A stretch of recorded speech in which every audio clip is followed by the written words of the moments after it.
New batteries, awesome. Welcome back, everybody.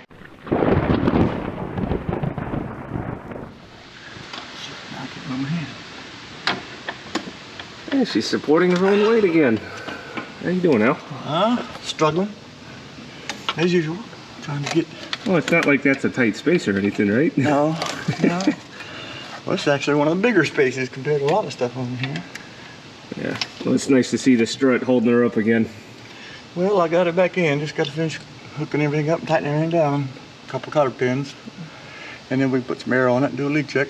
Yep, and hooked up the springs and everything else that we got to do. Yep. It's mostly in there, just finishing up. Nice. All right, now while Jack and Crew Chief Al are working on that canopy actuator, I'm gonna get this thing wired up and set up properly. So, going from that battery down there, which that is a 24-volt aircraft battery, which while it does work, that is definitely not designed to crank a diesel engine. And that thing's old and finally had enough. So they still make the batteries that this thing was originally spec'd with, so now we have two 12-volt batteries, and now we got to make them make 24 volts. That means wiring them up in series.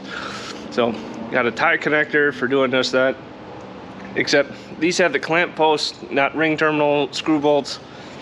So we're getting some terminals to make up some cables and make this work. So the other wrinkle to this story is you see here, there's not a hold down bracket for the batteries. That's a small problem, and let me show you what we got in the book.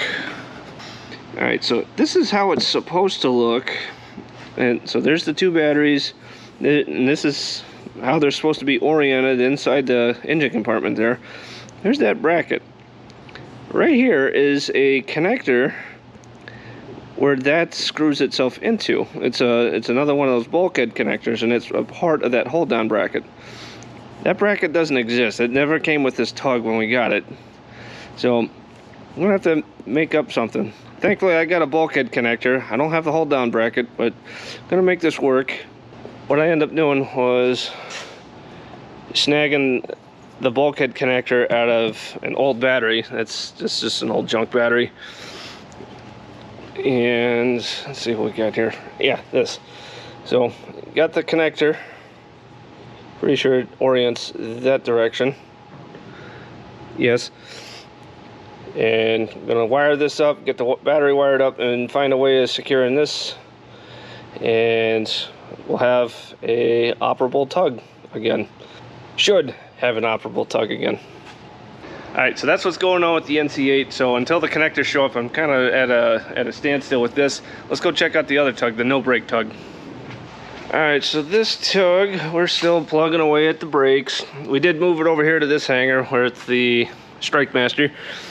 And we're still plugging away at this to get it to stop.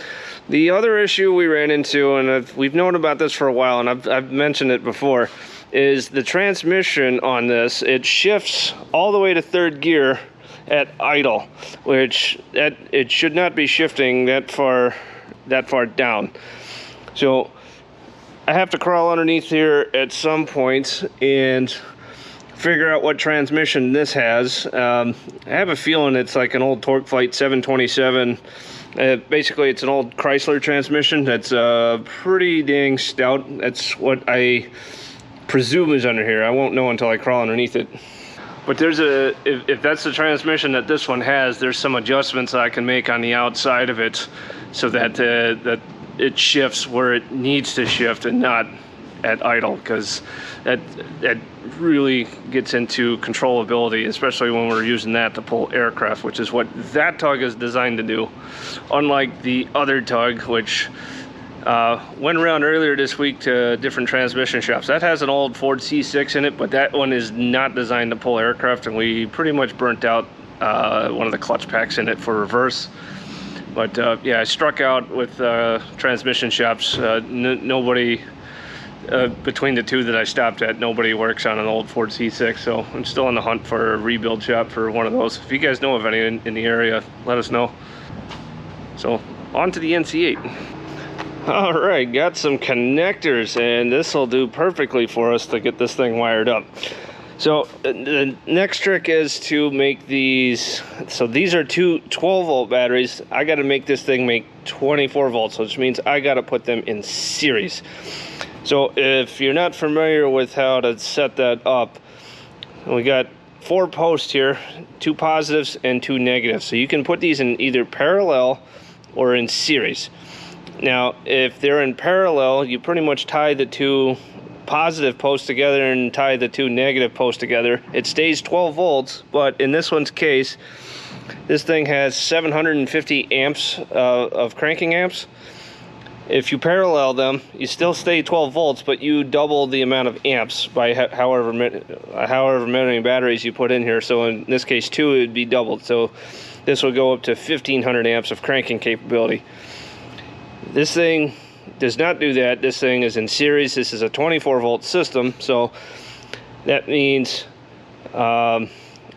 negative goes to the main connector, a positive goes to the main connector, and then these 2 go together. And then since it's positive, negative, and so on, basically they're in series with each other. You double the voltage, so it'll be 24 volts, but it's still 750 amps. Hopefully that's not too confusing, but that's just how it works with batteries. All right, so let me get the connectors on here and we'll get this thing running. Alrighty.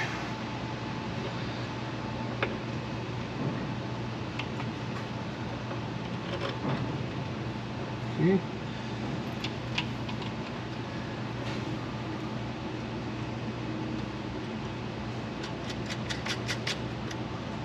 One. I'll have to get it. Have to hammer that down a little bit. All right, so I'm going to measure these first just to verify my connections are labeled properly. So negative and positive, negative and positive. So I should have 12 volts, 12.7. Hopefully that shows up. Okay, and let's see, negative to positive. Beauty. 12.75 on that one. Hopefully again that shows up. That means the terminals are properly labeled. This should put them in series.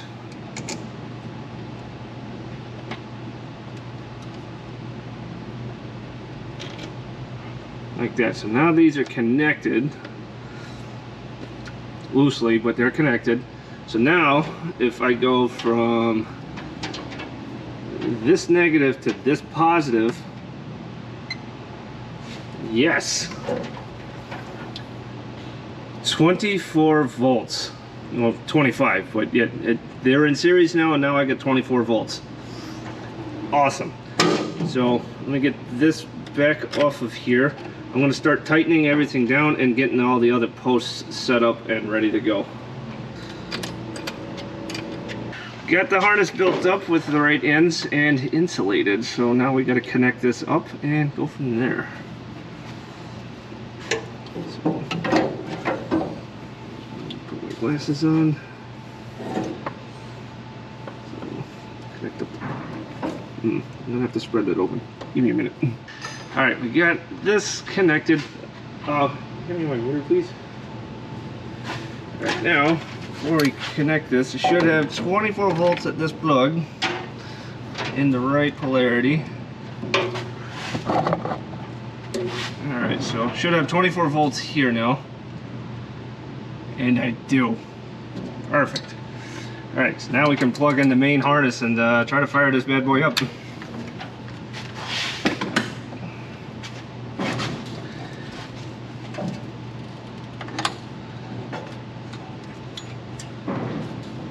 Ready? Hang on. Alright, Diesel here from the editing room.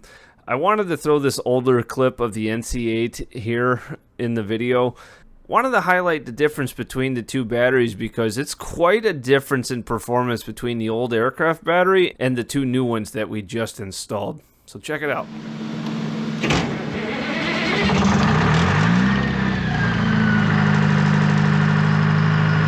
Fire in the hole.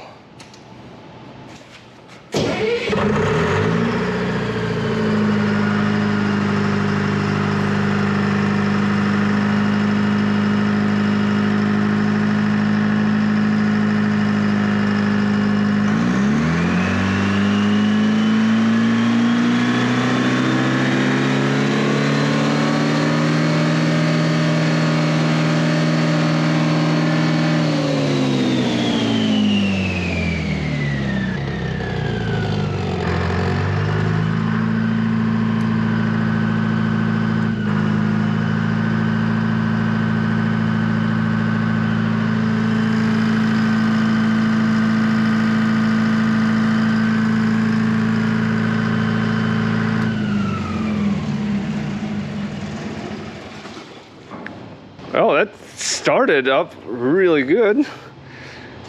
Still got the overvolt fault though, but now we can eliminate this as the problem. All right, let's dig further. All right, I am extremely happy with these batteries. I've never seen this engine crank as fast as it's ever did with that battery. That does not put out anywhere close to the amps that this does. That one always seemed to struggle a bit cranking this engine. Those have zero problem cranking this over. All right, here's where I'm dealing with, and you're probably hearing a high pack. We'll walk over there. They're charging up the air on the Phantom right now. But here's where we're at. So it's pretty much as soon as we turn it on to power generator mode, it faults out almost immediately. And there are two fault indications. We're getting a general fault and a DC overvolt, which we put the meter both here on the contactor and on the DC plug in the back. It's definitely not overvolting. This is the overvoltage relay right here, and this is the set point of this. It's supposed to trip at 36 volts, and pretty sure we're not even anywhere close to that, and it's still saying an overvolt. So this relay could be bad. But the other wrinkle on this is you got a relay that's right up here, and it's this guy. This is a time delay relay, and it's supposed to activate as soon as you go into power generator mode. It's set for 10 seconds, and it's here to allow the engine to run up to rated speed and get everything energized so it doesn't fault out immediately. So, but it is faulting out immediately, so we could have a twofer here. We could have this is bad, and this has been messed with in the past, so it makes me wonder if this had some issues before. And also this overvoltage tripping relay, because if this is activating when it's not supposed to, then there's our problem as well. So we're looking in our parts piles to see what we got, and I'm going to open this up and see what's going on, because this definitely has been opened up before with this tape that's on here. All right, so that's the NC8. So we're a lot closer than we have been, and those batteries are running amazingly.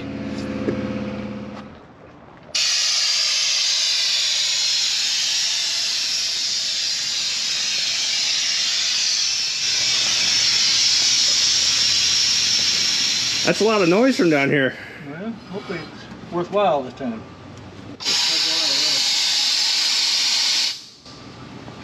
The good news is there's a lot of noise down there and no noise up here. Does it go up and down? Or we haven't gotten that far yet? Yeah. Huh? We still have to put the spring on. Oh, okay. But okay, so this was just a leak check. Correct. But it's not hissing? No. Huh? Dead silent. Oh, that's good news. All right, so up here we got a few things going on that we still need to finish out. We got to hook this spring back onto the canopy latch mechanism. There's that new line for the actuator. We got a few things left to reconnect down here, and other than that, we are good to go. All right, so we got a few things left to go, and like you heard earlier, we did leak check the system. We charged the air up to 3,000 psi, and she is holding it, and none of this stuff down here is leaking, which is awesome, because when the canopy was up before, that thing leaked like no tomorrow because of that shuttle valve. But I'm happy we got that sorted out. We got a few more things to go. And that was one of the last big things left on to do, so we can do engine runs. Yes, engine runs. So we are planning on sometime in the next month or so to take her out and fire up both engines, circulate all the fluids, make sure the engines are running right, doing some more functional checks, cycle all the flight control surfaces, basically everything except the landing gear, and make a little bit of noise with the J79s. And this time we should be able to start both of them. And we definitely did not want to have this leaking, because the air compressor that's on board is not meant for 100% duty cycle, and having a known air leak that is a significant air leak, we didn't want to deal with that. So we didn't want to put that kind of stress on the air compressor, so that's why we needed to get this squared away first. So yes, we are planning on doing engine runs in the next month or so. It'll be likely just checks at idle. We don't have the screens ready to go yet. We want those are required if you want to do any sort of put any sort of throttle into it. You know, bring the engines up, because we don't want any FOD to go down either duct. So until we get the screens back and 100% there, we can't do any of the high power stuff, including afterburner checks. But that's down the road. But that'll be one day as well, and hopefully we can do that when it's like close to dusk, because seeing those afterburner flames I hear is spectacular. But that's down the road. But just taking her out and starting up the engines and doing some functional checks, that's not gonna, that'll be a lot sooner rather than doing the full power checks. So pretty happy about that. All right, I want to mention this again. A while back, I did a community post for all of you model builders out there that like to do the scale model building of doing an F-4. And I mentioned in there that I would do a video showcasing different areas of the plane so you guys can get more detail on the models.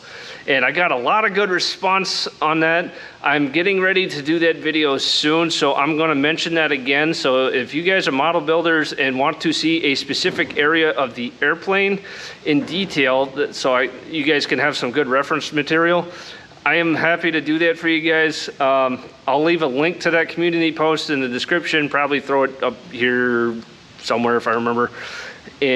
But yeah, go check that out. If there's a specific area of the airplane that you guys want to see, let me know, and I'll do my best to film that if I can get access to that area.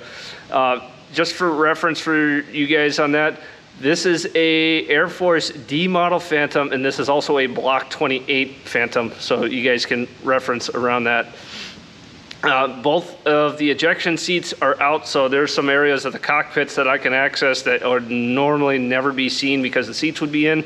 So I have that available in other various areas around the airplane, like what's in door 19, which is still propped open behind me.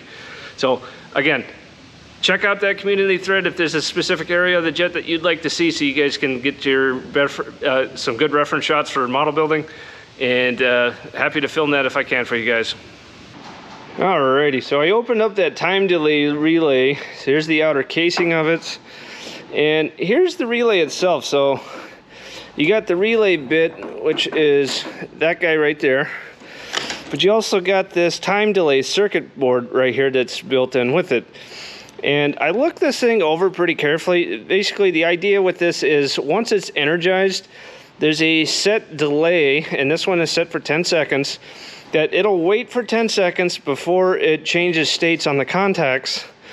And in the case for the NC8 here, it's whenever you put it into generator mode, this activates but waits for 10 seconds before it changes states, which gives the engine enough time to run up to full speed and get this thing ready to produce power.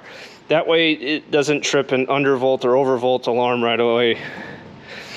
So what I did find looking around on this, is hopefully the light picks it up, you got a capacitor right here, and there is some bulging going on this end of the capacitor. That is not normal. So what I think happened is this capacitor is dead. So this thing is changing states immediately instead of waiting that 10 seconds. So this thing is basically faulting out as soon as you put it into gen mode. We were able to find a replacement. We have one on order, and it should be here maybe in the next week or two. Once that relay is here, I can install the new one.